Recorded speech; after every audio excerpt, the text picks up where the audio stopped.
the pace when I'm running. I always take what I want and I always give it 100. Don't need a bank, no. Vamos aqui para mais essa questão aqui.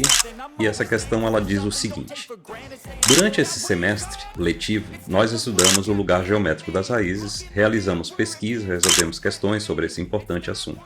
Além disso, aplicamos o LGR em projeto de compensador e podemos identificar que, através do Octave, o Octave é um ambiente de programação muito parecido com o MATLAB, como o LGR pode nos ajudar em projeto de compensadores. Observe o LGR da figura 3. Então nós temos aqui esse LGR, já é importante a gente ver que é um sistema completamente estável. Ele possui dois polos, um em -1, outro em -2, dois zeros, um em -3, outro em -4. Então é isso que esse lugar geométrico está dizendo para a gente. A resolução da questão passa também pela observação da figura 4. Então a figura 4 é uma figura de praxe, né, com um sistema com um controlador aqui, onde está o sinal de erro e por aí vai. Vamos aqui para a resolução propriamente dita. Então ele diz: com base no sistema genérico da figura 4, adotando a realimentação como sendo h de s igual a 1, e sem acrescentar qualquer controlador, escreva a forma mais simples da função de transferência do sistema GS. Ele está chamando GS ganho do sistema, que é esse aqui da figura 3. Beleza? A gente vai montar baseado nesse esquema, mais o sistema aqui da figura 3, porque aqui eu não tenho um sistema, né? Eu não tenho função de transferência nem nada disso. Então, observe. Bom, primeiro, o lugar geométrico das raízes é montado para um ganho K que fica modificando o seu valor e por isso eu desenho o mapeamento das raízes, né? Raízes essas que são os polos, raízes do denominador e os zeros, raízes do numerador. Então, eu posso muito bem entender que o meu G de S, ou GS de S, como ele está chamando, é simplesmente o seguinte: um ganho K, que eu vou chamar de K1, S mais 3 vezes S mais 4, dividido por S mais 1 vezes S mais 2. Basicamente isso. Basicamente isso. Então, ó, escreva a forma mais simples da função de transferência do sistema GS de S. Ok? Então, polos, S mais 1, S mais 2, zeros, S mais 3, S mais 4. Por que eu sei que são esses? Porque quando ganho K, o K1 aqui é 0, eu estou exatamente nessas duas posições. Estou nos polos. Quando esse K vai aumentando até chegar num número muito grande, aí eu chego nessas duas posições. Ou seja, os polos caminham para os zeros. Beleza? Ah, não ficou claro se era essa função de transferência ou se era a função de transferência completa. Beleza, a completa, normalmente a gente fala que é a função de transferência de malha fechada. Então, você faria o seguinte: GS de S sobre 1 mais GS de S. Por quê? Porque o H de S é igual a 1. Se vocês repararem, isso aqui vai ficar uma coisa desse tipo aqui, ó. S mais 1, S mais 2, mais K1, que multiplica S mais 3, S mais 4. E aqui no numerador eu tenho K1, S mais 3, S mais 4. Então, eu vou ficar exatamente com esse tipo de expressão. Repare, se o K1 for 0, ele zera tudo isso aqui e eu fico somente com S mais 1, S mais 2. Beleza? Que são o -1 e o -2 aqui, o que está representando o -1, -2. Agora, se o K1 for muito grande, esses dois passam a ser desprezíveis e eu fico com o -3 e o -4, ou seja, eu vou dos polos para os zeros. Esse é o sentido do LGR, ok? Aí agora ele fala o seguinte: agora, acrescentando um controlador ou compensador com função de transferência GC, K sobre SS mais 4, escreva a forma mais simples da função de transferência de malha direta GS de S do sistema. Ele fala malha direta. Então, já vou fazer aqui uma coisa para melhorar o aspecto aqui da resolução da gente. Deixa eu colocar esse texto um pouco mais para cima. Isso aqui vai ficar melhor.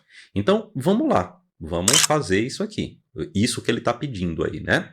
Então, ó, o GS de S, não, o G de S, né? Aqui na verdade é G de S, ó. G de S. Então deixa eu apagar aqui. Opa. Deixa eu apagar aqui. É o G de S que ele quer, né?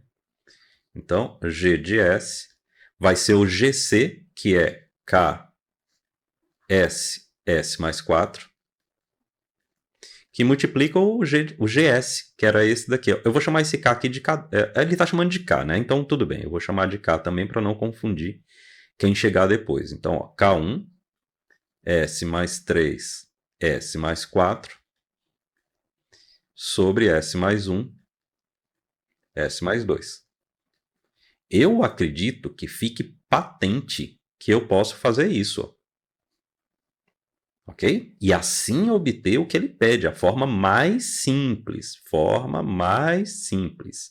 Então, ó, G de S igual a S, S mais 1, S mais 2, e aqui em cima, K vezes K1. Eu vou chamar isso de K2, beleza? Então, K2, S mais 3. Então, lembrando, ó, K2 é K vezes K1. Eu vou colocar aqui, ó.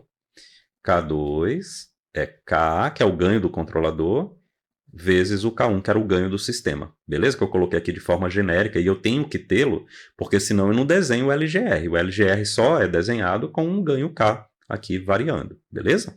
Então, tá aqui, ó. Resolução é essa daqui. K2, S mais 3, S, S mais 1, S mais 2. Beleza? Então, eu tenho um zero em S em menos 3 e eu tenho um polo na origem, um polo em menos 1 e um polo em menos 2. Aqui, eu já noto que a gente saiu de um sistema tipo 0 para um sistema tipo 1. Isso tem suas vantagens, tem suas desvantagens. A principal vantagem é diminuir o erro em relação às entradas, a entrada, zerar a entrada, o erro para a entrada degrau e tornar o erro para a entrada rampa finito.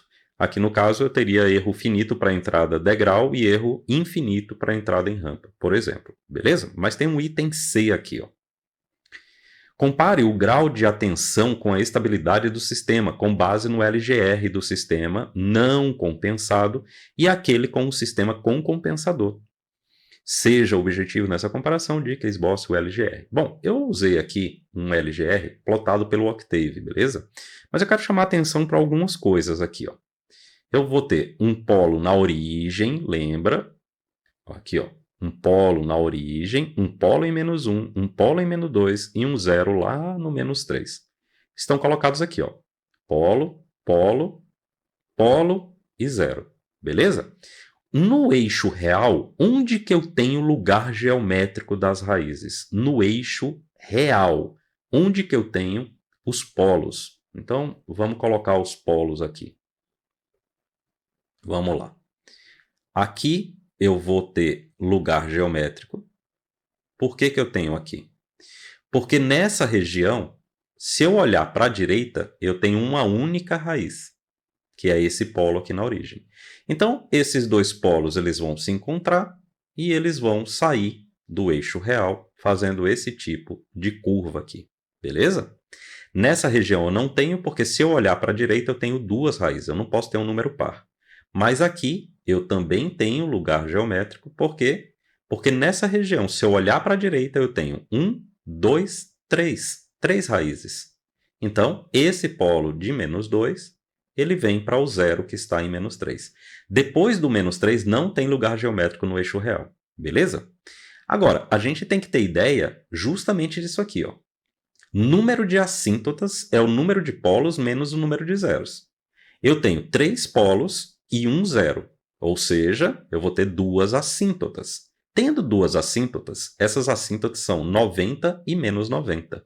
E elas estão aqui próximas do zero, tá vendo? Ó? Por isso que esse gráfico não passa para o semiplano direito, ou seja, está garantido mesmo assim a estabilidade desse sistema. Agora, você quer ir além disso? Ah, porque eu não sabia se isso aqui passaria para o outro lado ou não. Mas beleza, é só o grau de atenção. Esse daqui merece um grau de atenção maior do que esse daqui, que não precisa de atenção nenhuma. Ok? Era só isso. Agora, você quer dar um capricho a mais? Beleza. pensa comigo no seguinte.